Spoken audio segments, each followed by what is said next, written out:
Alright, so I've been holding on to this for a little while, but this is the best dog team right now. The best one that you can make. And it is, I want to say less like demanding than most dog teams, but it still requires that you have Freyr. I've seen people say they can do it with Scotty, but I personally have not been able to. It's probably very hard. If you don't have Freyr, I would recommend the other best team, which, if I don't forget, will be in the top right. They use Scotty, Brynhilder, Tonar, and someone, Galfer, I think. But this one, to me, is the best, and if you can replicate it, I would highly advise. But there are some requirements, which I'm going to lay out now, and then we're going to go over the run. This is by far the most chill possible team you can make for dogs. I just coached Speedy. He had never done floor 3 before. And I walked through with him on Discord, and he did it first try. Because he didn't even know what to do. He didn't even know what the bosses did. And, and he did it first try because it seems so much easier to use than the others. But okay. First requirement will be the new card set. If you don't have the deer card set, I would highly advise farming deer until you get this card, and also buy this card from PvP. If you don't have this card set, you can still do it, but it's going to be much more RNG based because you can be randomly frozen when you don't want to.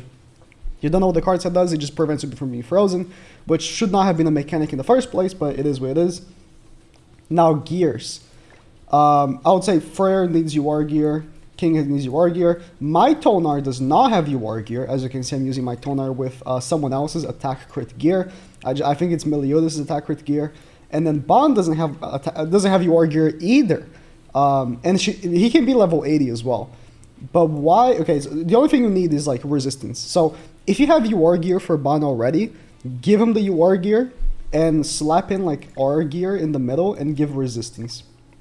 Resistance would be big for like the first turn, so that you don't take any damage. And then for the back units, you don't need like Tarmiao. You won't take damage. Like these are here just because. Just give him like good back units. It doesn't really matter. I would say King. He can use Red Sauriel. King is the most important character. You want your King to be like 15%, like really good. You want your King to be really good. If you haven't invested in King, do so right now. Okay, King is one of the best PvE units in the game, and if you don't have him invested, I would advise you do. But these are requirements. You need King. You kind of need Freyr, maybe Scotty, but I would say Freyr. 1/6 Tonar. Level 80 non-super awakened Bond should be good enough, but I would say if you can make him a little more tanky, that would be great. Now let's go over the gameplay, and I'll explain how the run works. This run is a little bit sped up just for the sake of time, but I'll be going over everything that you want to do every single turn. And for people that are going to be asking about dupes, Freyr can be 1/6, but you're going to be having a little worse of a time because you can't really rely on his ultimate that much, but it can be done. It's just going to be a little bit harder. So the first turn that you do, you want to make sure that you attack 3 times before attacking with King, because the reason why King was bad, by the way, before Tonar was because he just didn't hit hard enough for the shield to tank the attacks. Now with Tonar, his shield is just good enough that he will tank like an AoE hit like that. See, Bond took 2 AoE hits and his shield didn't break. Now, if you don't know what Bond does, and I didn't explain yet because I was going to explain here. Bond, for each turn he's not attacked, he lowers all enemies' attack-related stats by 15%. And it's because it's a passive lower, once you move phases, it stays. So even on the last phase, you have the dogs lowered by 75% attack-related stats. So here, I'm just going for attacking with King here, but you want to make sure every single turn you have 1 attack with King, because you want to, just make sure that Bond doesn't take damage. If your Bond is level 100 SA6 with SSR gear like mine, at the point where the boss has 75% attack lower, on the first floor, you just won't take damage even without the King shield. But the King shield is much better for precaution. So you can see here, every single turn, what I make sure is to have a King attack so that I can make get my shield. And one thing you also always want to make sure is that you are prepared to remove a stance. That is the most annoying thing about this boss when it comes to this phase right here, is not having a stance for when he does, proc 1. Now here I wanted to ult with King to cleanse the attack lore. So if you want to use the King for King ultimate for cleansing specifically, it's good. The good thing about King's ultimate is that the biggest scaling with King's ultimate is the debuff that he applies. But because you can't debuff the dogs anyways, it's much more, free-to-play friendly, I suppose. Bond's ultimate, as you can see, I don't even have War Gear on him, and I have HP defense of someone else, and his ultimate still actually kind of packs a punch. So if you have Bond for like a long time and you end up duping him for whatever reason, it can be used as a means of doing damage. Tonar 1/6 hits just as hard as well because her ultimate is very strong. That's just part of her passive. And here I just use Bond to finish off, and I wanted to make sure that I do have King cards because King is my biggest DPS for the third phase. Actually, Bond of that awful gear still kind of pops off just because of his stab offs of a long time ago. So I use King here to do damage. Because after the first attack, so long as King's not attack lore, you see, he actually does a lot. Because you want to kill both dogs in the same turn. So here's where I'm going to have to start explaining, like, mechanics if you don't know how to play dogs. On this first floor, on the last phase, you need to kill both on the same turn, or one of them is going to get such a massive stat increase that the shield is not even going to be able to stop you. Or stop it. So I do the true King attacks, I get them pretty low, and then I ult with King here. I think I killed before the ultimate here, because King actually just pops off. Yeah, didn't even have to ult for there. King just pops off, but you won't be able to rely that much on King's damage when it comes to like the other floors, because this is again one of the reasons why King just wasn't very good before Tonar.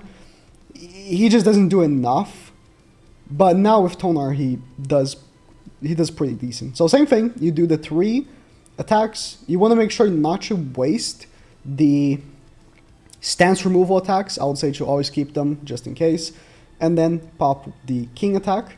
Boom. Either King attack is fine, by the way. I just use the triple crit chance just because.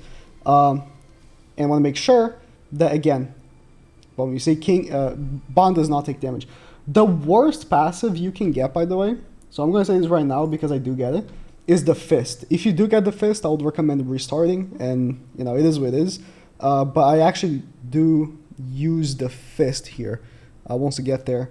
And I still win with it. It's just that it's much more annoying and more RNG based. So I'm getting decently lucky. So long as you keep getting King cards, you will be okay. There are times where you just don't, and it is what it is. This boss, it's so, a lot of people are gonna be like, oh, can you not show us a team that's like less unit dependent, like doesn't need Fur Tonar? This boss is so unit dependent, and it's very annoying. As a Tonar does not do damage. If I had the War Gear for her, I probably would have done damage, but and I want to make you War Gear for her, just can't be asked because she doesn't need it, you know what I mean? But if you do have the War Gear for her already, it's even better, right? Even better. So I use the King Ultimate again to cleanse. I always want to time the King Ultimates, and if you want to also do that as you play, time the King Ultimates for right after the Black Dog stances, because once the Black Dog removes the stance, that's when he attack lower debuffs you, and when you're attack lowered and the White Dog has the defense increase, he takes like no damage. So you want to like time that ultimate pretty well if you can. If you can't, it is what it is, but if you can, that'd be great. Again, stance removal. I messed up here. I forgot to target the Black Dog, so I'm going to actually have to restart. If you don't know, by the way, if you mess something up or you want to see a different outcome, pause your game before the turn ends, right? Okay. I remember I was kind of tired and I said, I can't be asked. But if you mess something up, just restart a game on like a Demonic Beast, and it's going to restart from the beginning of the turn, and you can just redo it. But yeah, timing King's ultimate at that point is good as well because the buff removal. Right? So I actually should have restarted the game. Now I have no stance removal. And See, I do like no damage. If he has like the stance, and he also has like the defense increase, you do like no damage to him. It's very annoying. But he also isn't doing no damage to your back. It just takes longer if you can't proc. And now I'm attack Lord Chu. I just should have restarted the game. I should have restarted the game. It's okay though. I just pop in the King ults. Now the one thing we haven't talked about yet is the freeze, because he hasn't come up yet. But once you move on to phase 2 and 3, you want to have 5 ultimate gauge for King, just in case. Now on the second phase, on the third floor, if you don't know, you get randomly frozen on one of your characters. That's why. But on the second phase, you also kind of want to have it because of him just freezing with attacks and stuff. My apologies, I had to make a cut. I forgot what I was talking about, so that's great. That's that's just fantastic. Anyways, the freeze. I think I was talking about the freeze. I'm getting old. In the second phase here, he can actually break the shield on King. He will never target Ban. And even if he does, because of Ban's resistance, it won't break the shield. But you can see here, the piece of shit is attacking 4 times. The King shield still won't be enough to tank, even though we do have a Toner's attack buff. So you want to have the 5 ultimate gauge so the King cannot be frozen once that happens. It's especially annoying. Okay, he's targeting Freyr in the middle as well, but you can see there. See, boom. If he had broken the shield, he didn't break it because I attacked twice. If I had only attacked once, he probably would have. So you want to be prepared for that. I, again, don't go for the King ultimate here because I want to have it for the next phase. To again, also both prevent the shield and do damage with the ultimate itself. Because on the second phase, or sorry, the second floor, you really want to kill one of the dogs as fast as possible. See, here another instance of having to remove a stance. Boom. The stance removal is like all the time. I think I end up restarting this because I didn't kill. But yeah, after you remove the stance, you actually do okay damage to the dog. The problem with that is that he attack lowers you. So you see I got the fist. You don't want to get the fist. You want to get anything but the fist. Yeah, they randomly freeze one of your characters, and if it goes to King, you're kind of screwed because not only you have to regain the 5 ultimate gauge to get unfrozen, and this is where you kind of need the card set because of that. But also, you have the attack buff that's going to get removed from you, and you really need the attack buff. Again, this is where the card set is necessary, because if you do get King frozen in any of the turns, it's GG. You lost. So, and this is also where you need to focus all your firepower on the Black Dog. I think I make a big mistake here. Yeah, I should have gone for Tonar's ultimate, but it's okay. You want to focus all of your damage on the Black Dog so that the freezing doesn't happen anymore. Even if you already have the card set, it's still good to just kill him first over the White Dog, because the difference here is the Black Dog freezes one random character every single turn. The White Dog applies ignites to all of the enemies, to all of your characters, right? And if you don't have Freyr, then you kind of want to focus on the White Dog. I think that's, if I'm not mistaken, how I recommend being done when you're using Scotty's team. If you watch that team, the one that I said I was going to put in the top right, if I don't forget. Now, the one annoying thing about these dogs on the second phase compared to the other second floor, compared to the other 2 floors, is the revive. If you don't know, they gain revive if you attack them 5 times. I deal with it by just, using the Freyr ultimate. If you have, 1/6 Freyr, it's not going to be as easy for you, so you want to maybe save, like, Freyr level 3s. A Freyr level 3 is a guaranteed damage cap. Freyr level 2s are a guaranteed damage cap, to be honest. A really good Freyr will damage cap with level 2. But, yeah, saving some Freyr level 3s, even Ban level 3s, would be great. But because I do have the luxury of having 6/6 Fire, I don't have to. Or also, ultimate for Ban and ultimate for Tonar would also be great if you have a 6/6 Ban, which again is a very old character, but maybe you didn't give him dupes, right? But if you have, a 1/6 Tonar, will do damage cap. If, you have the attack buff, and you have the damage increase from King.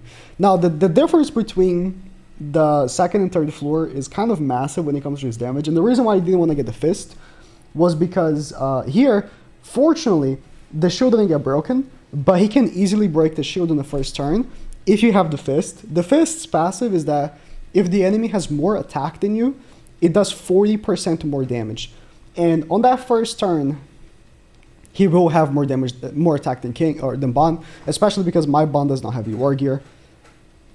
But it works out okay. And you want to always make sure to have the stance, just like all the other floors, but this one more specifically because the stance also taunts, and you don't want to have to deal with that. I think here I just go for the kill, and I go for perhaps getting lucky and not getting my King frozen, and thankfully he did not, but that was a bit risky. I wouldn't recommend going for that. And again, I just kind of want to go for this as fast as possible, because bad RNG can happen at any time, and the least opportunity you get to get bad RNG, the better. Again, Ban, no UR gear, still does damage cap, which is pretty good. And unfortunately for our boy King, the debuffs that he's been getting have been the old seal debuff.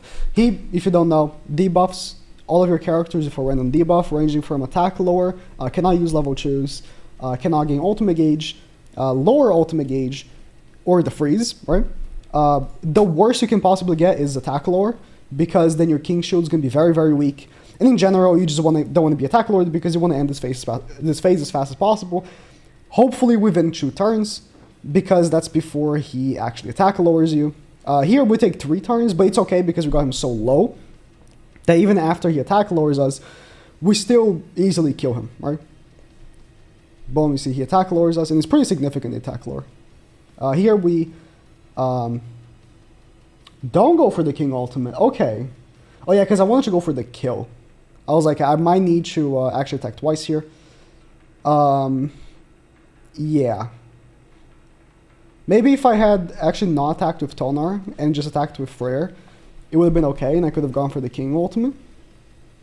Because I kind of risked King being frozen here, but it worked out fine, but you also want to make sure to, not commit the same gambles that I'm doing. Now, in terms of the passives that you don't want to get for this particular phase, you don't want to get the passive that attack lowers your strongest character by 80%.